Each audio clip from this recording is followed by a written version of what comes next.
The image of the mysterious ninja, an almost fantastical perfect warrior, has become deeply woven into modern pop culture. These Japanese spies and mercenaries are often shown dressed in dark clothing, lurking in the shadows. While this portrayal doesn't align closely with historical facts, it certainly makes for a captivating screen presence. This video will dive into those who brought the ninja image to life on film, which actors simply pretended to be ninjas, who actually mastered ninja fighting techniques, and who worked behind the scenes to shape the Japanese warrior image. We'll reveal it all right now.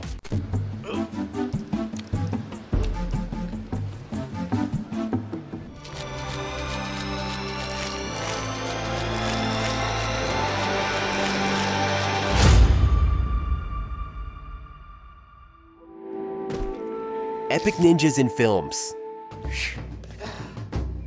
Are you communicating with me? The art of stealth. All is fair in war. At some point, Japan embraced this idea, adopting guerrilla tactics in battle.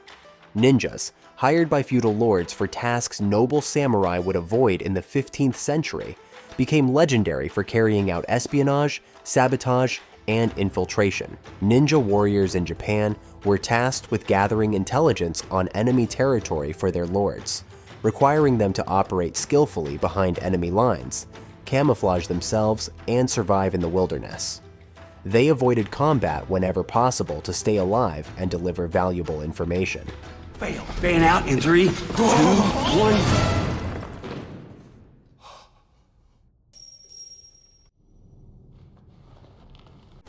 This range of tasks led to the development of ninjutsu, the art of stealth. Primarily focused on self-defense and espionage skills, ninjutsu does not heavily emphasize swordsmanship. In fact, ninjas typically avoided building up muscle strength in their arms, as it hindered their ability to blend in. Contrary to popular films, ninja spies typically dressed as farmers or townsfolk to avoid attention rather than in black clothing. Historically, ninjutsu encompassed far more than just combat techniques. However, today the term is mostly associated with martial arts moves, which few modern fighters master due to their unique nature. For instance, skills like tying a rope quickly are rarely needed in everyday life. Although the era of ninjas ended in the 17th century, their legend lives on, especially on the big screen. Sonny Chiba.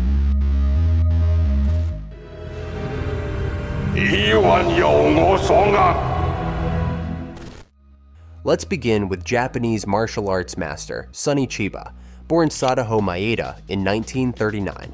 He took the stage name Sonny Chiba after moving with his family to Chiba Prefecture.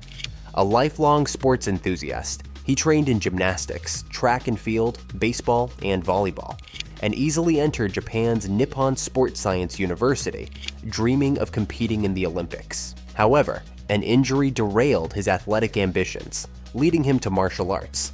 With the dedication of a true master, he began studying karate and became one of the top fighters in the Kyokushin style, under the guidance of renowned master Masutatsu Oyama.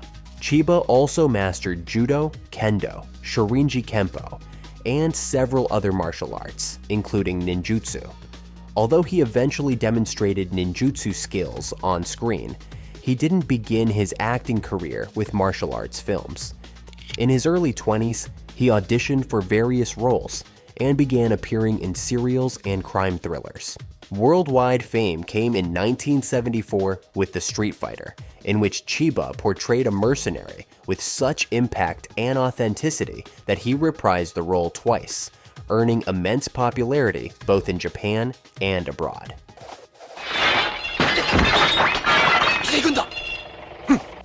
This franchise established Sonny Chiba as Japan's leading martial arts actor for decades to come, earning him the title the Japanese Bruce Lee.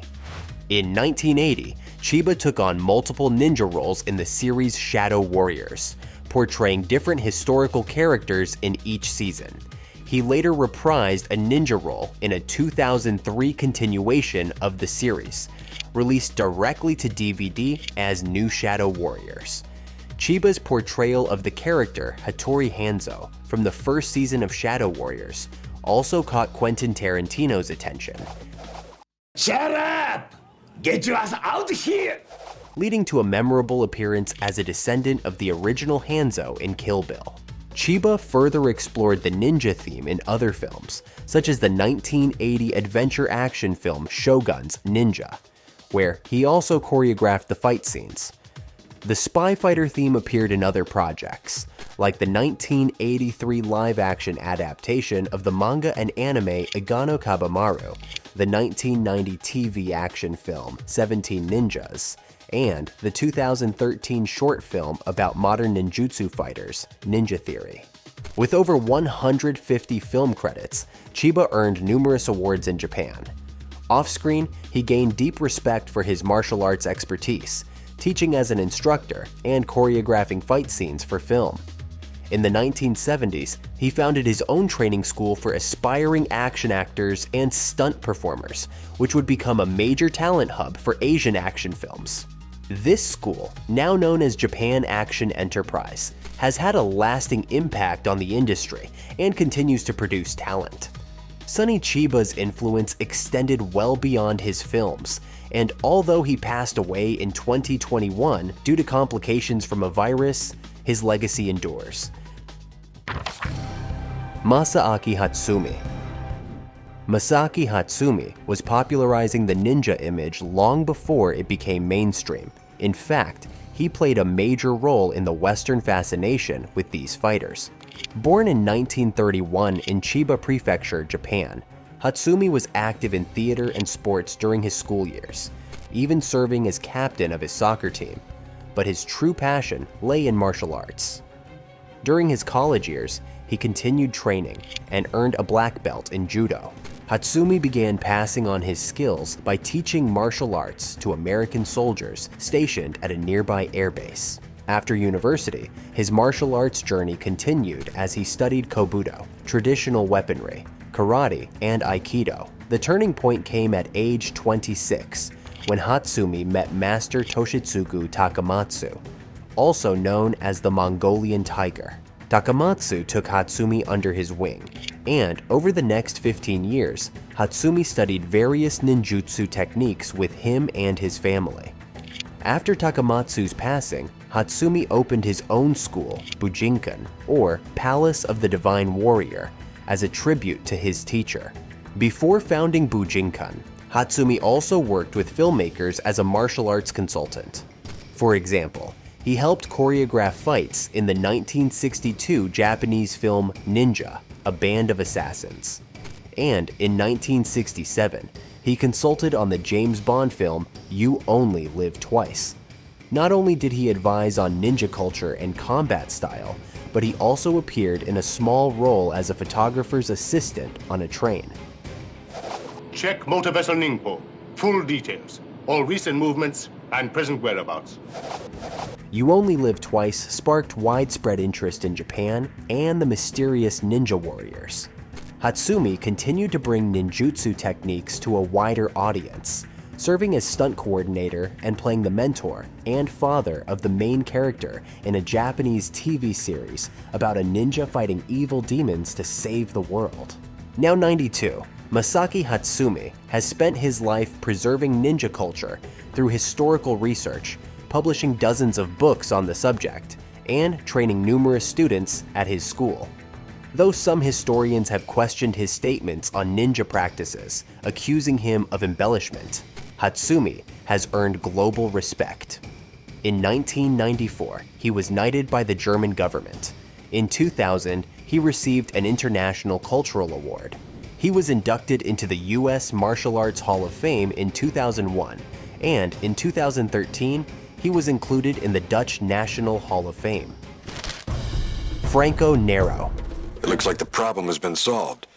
In the 1970s, ninjas appeared more frequently in Western films, but mostly as background characters, adding a touch of exotic flair.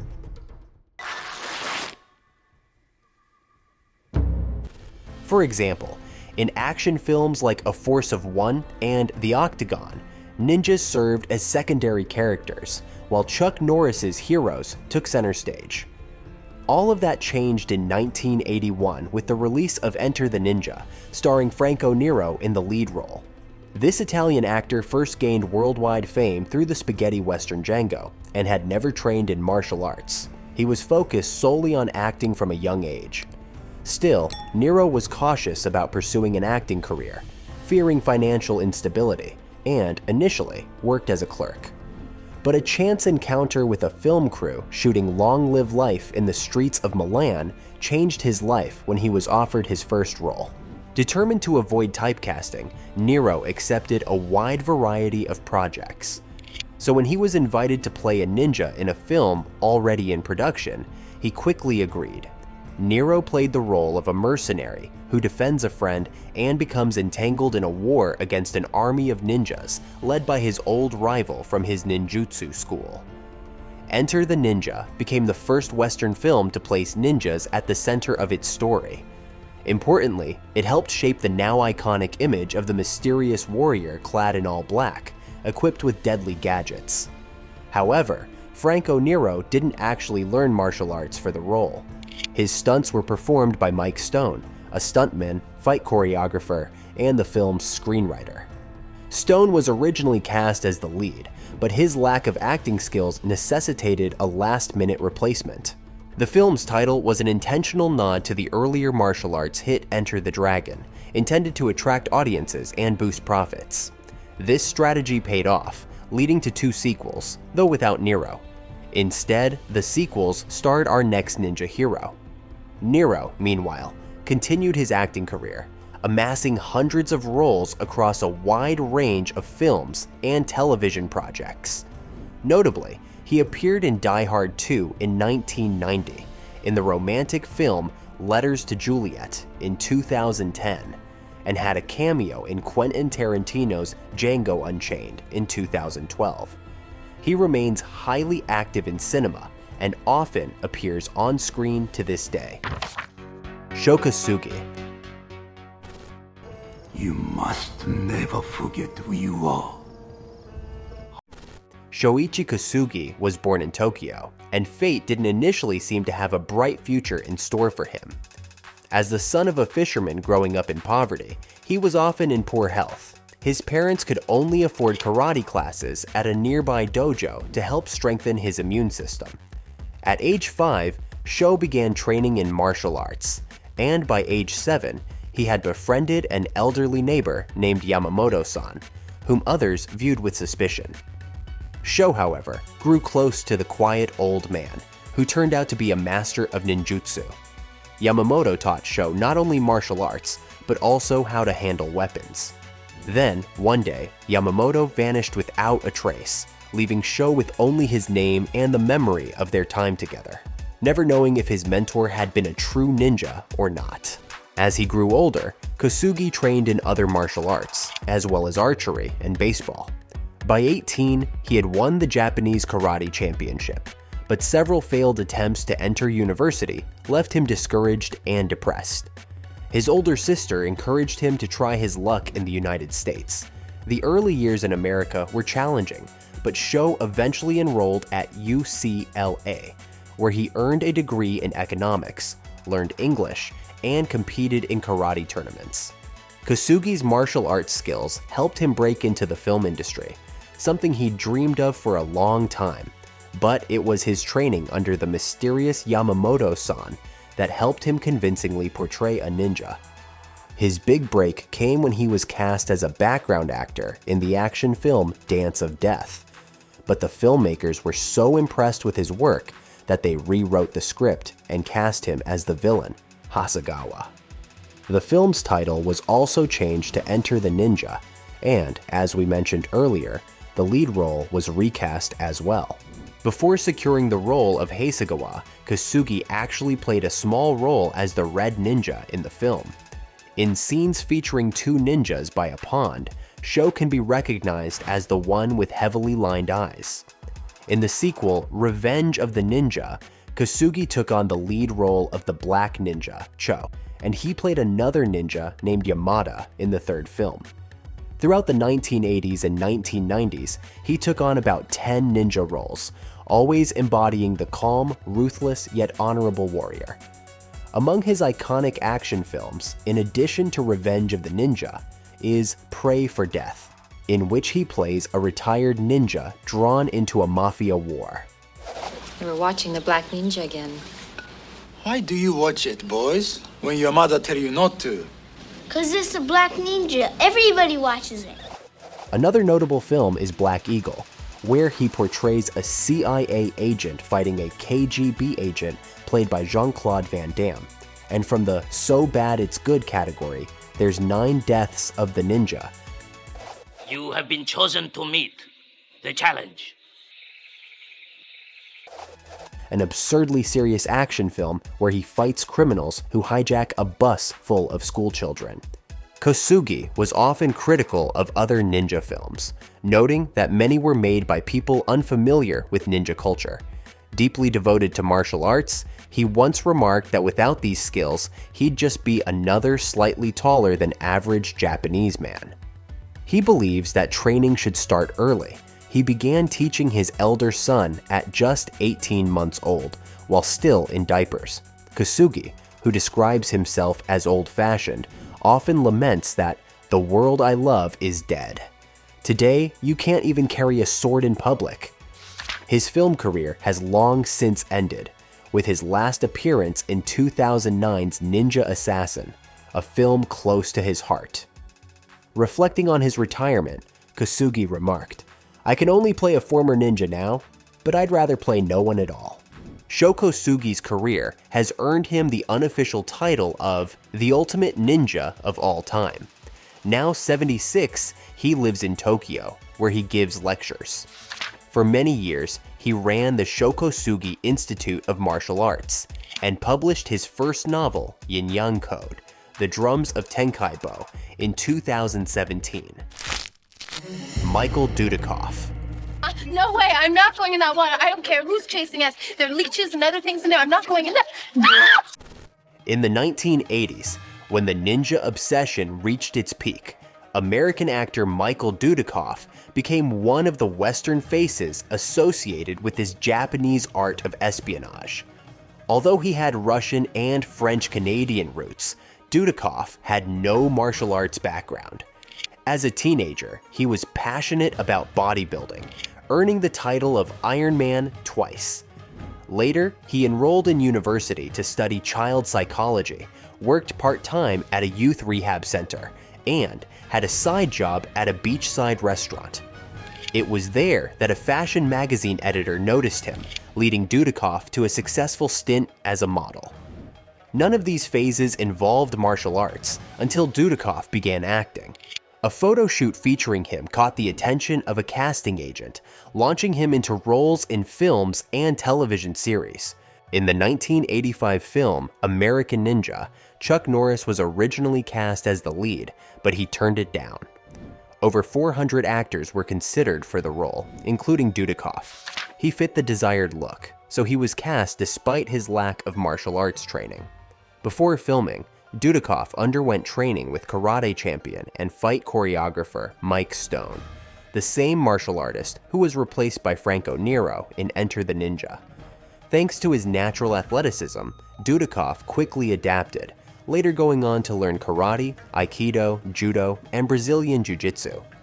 The low-budget film, shot for $1 million, grossed 10 times that amount, leading to sequels. For the second installment, however, the budget was cut to $350,000, and South Africa was chosen as the filming location to save costs.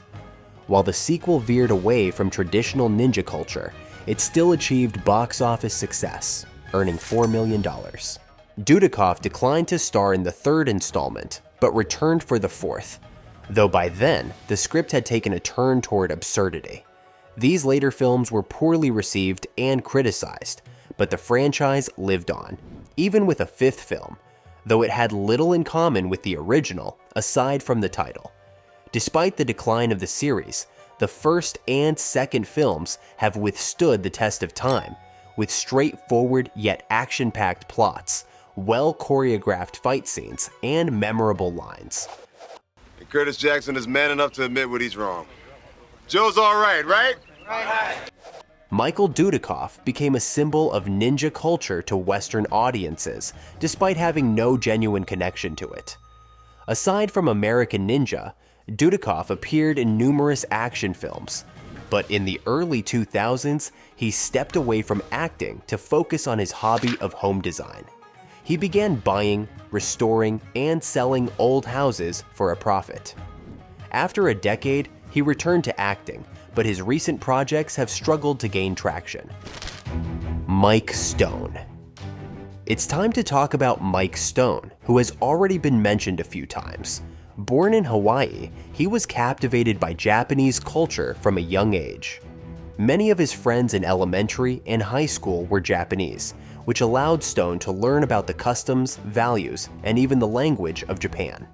Stone enjoyed watching Japanese films, analyzing them scene by scene, and mimicking the moves of action heroes. One of his first idols was Toshiro Mifune, famous for his samurai roles. At that time, ninjas were often portrayed as villains, foes for samurai to battle. Mike's martial arts journey began with Aikido and Okinawan karate, and he later took up boxing as well. After reading Eric Van Lustbader's book, The Ninja, he became inspired to make a film about these Japanese warriors. Soon after, he met Stephen Hayes, a martial artist and author of books about ninjas. Together, they created the script for the action film Enter the Ninja, and Stone was involved in every part of its production, except for delivering on-camera dialogue. Stone believes the studio fired him due to its contract with Franco Nero, and he claims his supposed lack of acting talent was just an excuse. Nevertheless, Stone stayed on to cast the stunt performers and choreograph the fight scenes, and a couple of years later, he worked on the TV movie The Last Ninja, playing a mercenary in a few fight scenes. Stone likes to call himself the godfather, or grandfather, of ninjas in the Western market. However, he's remembered less for this and more for his affair with Elvis Presley's wife, Priscilla.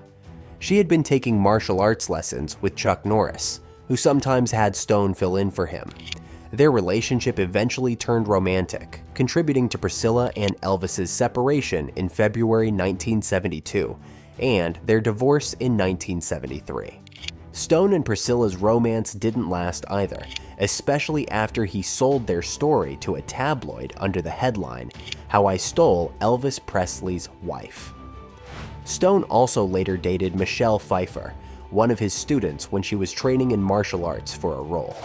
That a Marine can kill a man with his bare hands, that true? Absolutely. Stone's career has been diverse. He has worked as a writer, promoter, sports coach, bodyguard, and personal trainer.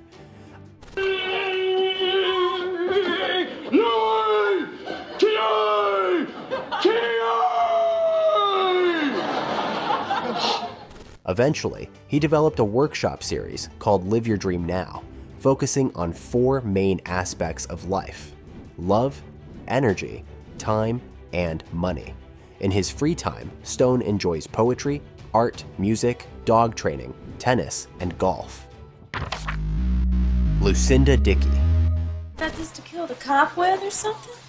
Most people prefer guns, you know. Come on, let's go. We're gonna be late. The most iconic female ninja in cinema became American actress Lucinda Dickey. In reality, she wasn't a ninja or a martial arts expert. She was a dancer. 1, 2, 3, 4. Dickey began her career as a dancer in the late 1970s and early 80s, gaining attention on the reality show Dance Fever, where she won a scholarship to the Roland Dupree Dance Academy in Los Angeles. She appeared as a dancer in the musical Grease 2 and the series Solid Gold.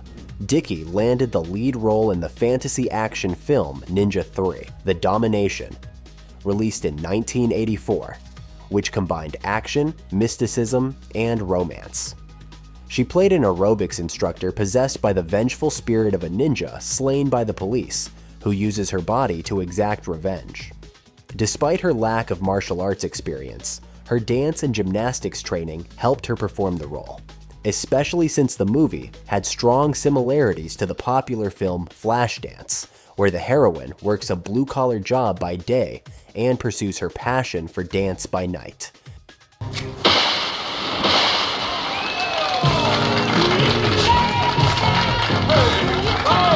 Dickey wanted to perform all her own stunts in Ninja 3, but for some scenes, she was doubled by male stunt performers, including Sho Kosugi.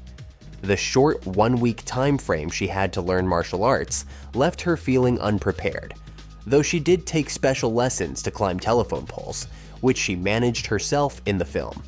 After playing the ninja girl, Lucinda chose not to pursue action films and returned to dance. That same year, she starred in the musical Breakin' and its sequel. She made a few more on-screen appearances in 1988 and 1990, playing a cheerleader in the Japanese-American horror cheerleader camp, and appearing in the TV movie Perry Mason, The Case of the Defiant Daughter. Since then, she hasn't returned to acting, though she has appeared as a judge on dance shows and held dance workshops worldwide. She has mostly dedicated herself to her family, including her husband, a television producer, her son Joseph, and her daughter Amanda. TJ Storm. Mickey, it's showtime. Fellas, anytime. It's showtime. Show 'em up, man. Another dancer in our list of cinematic ninjas is American actor Juan Ricardo Ojeda, better known by his stage name TJ Storm. Born in Indiana to a Puerto Rican mother and African American father, he was placed for adoption and raised by a diverse family. His adoptive mother, of Native American heritage, and his adoptive father, of Mexican descent, lived in Hawaii. To this blend of cultures, TJ added his own interest in martial arts, studying karate, taekwondo, northern Shaolin kung fu, and ninjutsu, along with Brazilian jiu-jitsu. His adoptive mother wanted him to stay busy, so she also encouraged him to pursue dance, which became one of his passions. TJ excelled in hip-hop and breakdancing, winning numerous competitions. He even received a dance scholarship that allowed him to move to Los Angeles, where he worked in music videos to pay the bills. TJ continued his martial arts training, attending classes near his home whenever possible. Realizing that his dance and martial arts skills could be an advantage in film, he started studying acting at the Joanne Baron Academy. His early roles were in action films such as Breathing Fire, Street Fighter, and Once Upon a Time in China and America. In 1997, he was cast in the series Conan the Adventurer, where he appeared as Bayou in 18 episodes. Over time, he developed his signature style, combining martial arts, acrobatics, and a dancer's grace.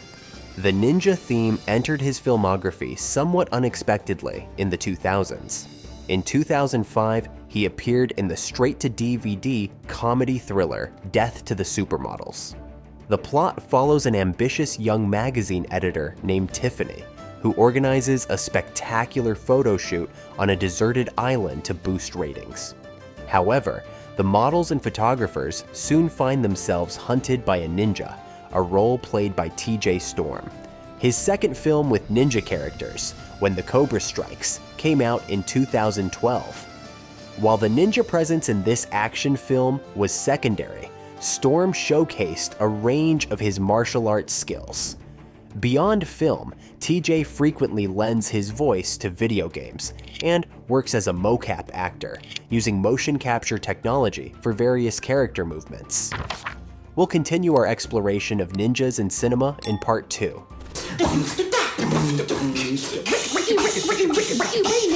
Meanwhile, let us know in the comments who you'd like to hear about next.